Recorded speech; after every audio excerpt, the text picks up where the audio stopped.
பிரியமானவர்களே, இயேசு கிறிஸ்துவின் நாமத்தில் உங்களுக்கு வாழ்த்துக்கள். எப்படி இருக்கீங்க? நல்லா இருக்கீங்களா? சோகமாக இருக்கீங்களா? உங்கள் முகமே காட்டி கொடுக்குறதில்ல. நீங்கள் சோகமாக இருக்கீங்க, பயமாக இருக்கிறீங்க, கலக்கமாக இருக்கிறீங்க. நம்ம எப்படி நம்முடைய மனசு இருக்கிறதோ அது முகத்தில் தெரியும் இல்லை? முகம் அதை வெளிப்படுத்தி காண்பிக்கும். அகத்தின் அழகு முகத்தில் தெரியும் அப்படின்னு சொல்லுவாங்க. வேதத்தில் ஒரு அருமையான வார்த்தை இருக்கிறது. 1 சாமுவேல் 16:7 கர்த்தர் சொல்லுகிறார், மனுஷன் முகத்தை பார்க்கிறான், கர்த்தரோ இருதயத்தை பார்க்கிறார். ஆண்டவரே சொல்றார், மனிதன் உன் முகத்தை தான் பார்ப்பான், ஆனால் நான் உன் தேவனாய் இருக்கிற கர்த்தர் உன் இருதயத்தை பார்க்கிறவர். இந்த இருதயத்துல மறைந்திருக்கிற காரியமெல்லாம் அவருக்கு தெரியும். அவருக்கு மறைவானது ஒன்றுமில்லை. உங்களுடைய இருதயத்துல என்ன இருக்குது, உங்களுடைய மனசில் என்ன நினைக்கிறீங்க என்பதெல்லாம் அவருக்கு தெரியும். நம்ம அநேக சமயத்தில் அதை மறந்து விடுகிறோம். எனக்கு தெரிந்த ஒரு அருமையான ஊழியக்காரர், அவர் நல்ல கிருபை பெற்ற ஒரு ஊழியக்காரர். அவரிடத்திலே ஒரு தாயார் தன்னுடைய வாலிப மகளை அழைத்து கொண்டு ஜெபம் பண்ணுவதற்கு வந்தாங்க. வந்தபோது, என் மகளுக்கு திருமணமே ஆக மாட்டேங்குதுயா, எல்லாம் தடை, அவ எல்லாம் இது வேண்டாம் அது சரியில்லைன்னு சொல்லிக்கிட்டே இருக்கிறா, அதனால அவருடைய திருமண காரியத்துக்கு ஜெபிக்கணும், அதுக்கு தான் வந்தோர் சொன்னாங்க. அந்த ஊழியக்காரர் பொறுமையாக கேட்டுவிட்டு சரி ஜெபிக்கலாம் என்று கண்களை மூடினார். ஒரு நிமிஷம் கண்களை மூடி ஜெபிச்சுட்டு அவர் சொன்னார், உங்கள் மகளுக்கு தான் கல்யாணம் ஆயிட்ட, பிறகு எதுக்கு ஜெபிக்க சொல்கிறீங்க அப்படின்னு சொன்னார். அந்த தாய் பதறிட்டாங்க.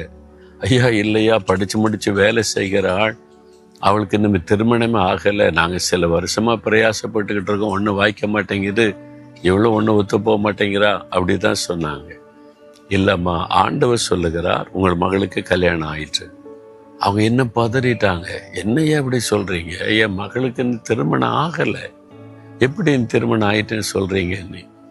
இந்த ஊழியக்காரர் சொன்னார், உங்கள் மகக்கிட்ட கேளுங்கள் சொன்னார். அப்போ தான் இந்த தாயார் மகள் பக்கம் திரும்பினா அவள் தலையை கொனிந்து அழுது கொண்டு இருக்கிறாள். அப்போ தான் ரகசியம் வெளிப்பட்டது.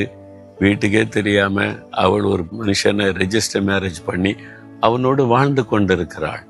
வீட்டை விட்டு நல்ல பிள்ளை மாதிரி வேலைக்கு போவா, சாயங்காலான வீட்டுக்கு வந்துடுவா, ஃப்ரெண்டு வீட்டுக்கு போகிற நீ போவா. இந்த பெற்றோரை ஏமாற்றி கொண்டு ஒரு வாழ்க்கை வாழ்ந்து கொண்டு வந்தாள். நான் ஆண்டவரை ஏமாற்ற முடியுமா? தேவ சமூகத்தில் வந்தபோது ஆண்டவர் ரகசியத்தை வெளிப்படுத்தி காண்பித்தார். அவருக்கு ஏதாவது மறைக்க முடியுமா? எல்லாமே அவருக்கு தெரியும். ஆனால் தான் ஆண்டவர் சொல்றார், மனுஷன் முகத்தை பார்க்கிறான், கர்த்தராகிய நான் உன் இருதயத்தை பார்க்கிற தேவன். நம்முடைய இருதயத்துக்குள்ள என்ன மறைந்திருப்பது எல்லாமே அவருக்கு தெரியும். அதனால தான் நம்ம ஆண்டவரிடத்துல எல்லாத்தையுமே மனம் திறந்து பேசிடணும். நம்முடைய குறைவுகள், நிறைவுகள், இன்பம், துன்பம், பலவீனம் எல்லாத்தையும் ஆண்டோட மனம் திறந்து இருதயத்துள்ளெல்லாம் பேசிட்டோம்னா ஆண்டவர் சந்தோஷமாய் நம்ம அணைத்து கொண்டு அதை சரிப்படுத்தி நம்மளை பரிசுத்தப்படுத்தி அழகாய் நடத்துவார். அதனால இன்றைக்கு ஆண்டவரை பார்த்து, இருதயம் உமக்கு தெரியும் ஆண்டவரே, என் இருதயத்தில் அக்கிரம சிந்தை இருந்தால் நாம் அப்புறப்படுத்துங்க, தவறுகள் இருந்தால் அதெல்லாம் மாற்றுங்க, நான் எல்லாத்தையும் உங்கள்கிட்ட சொல்கிறேன்னு சொல்லுங்க. உங்களுடைய இருதயம் அப்படியே லகுவாயிரும், அந்த பாரமெல்லாம் போயிடும், கலக்கமெல்லாம் போயிடும், இருதயம் ஒரு சந்தோஷமாக மாறிவிடும். சொல்கிறீங்களா? அப்படியே கண்களை மூடி சொல்லுங்க, இருதயத்தில் கை வைத்து சொல்லுங்க, இயேசுவே என் இருதயத்தை நீங்கள் அறிஞ்சிருக்கிறீங்க, என் இருதயத்தில் எதையும் நான் மறைச்சு வைக்க முடியாது, நீங்கள் என்னை பார்க்குறீங்க. இப்போ என் உள்ளத்தில் காணப்படுகிற எல்லாவற்றையும் உமக்கு நான் சொல்லுகிறேன். என்னுடைய பலவீனங்கள், குறைகள், தவறுகள், என்னை பாதிக்கிற விஷயம், உள்ளத்தில் இருக்கிற காரியங்கள் எல்லாவற்றையும் உடைய பாதத்தில் வைக்கிறேன். நீங்கள் இதெல்லாம் எனக்கு மன்னிச்சு மறந்து சரிப்படுத்தி புது இருதயமாய் மாற்றி கொடுங்க. சந்தோஷம், சமாதானம் நிறைந்த இருதயமாய் மாற்றி கொடுங்க.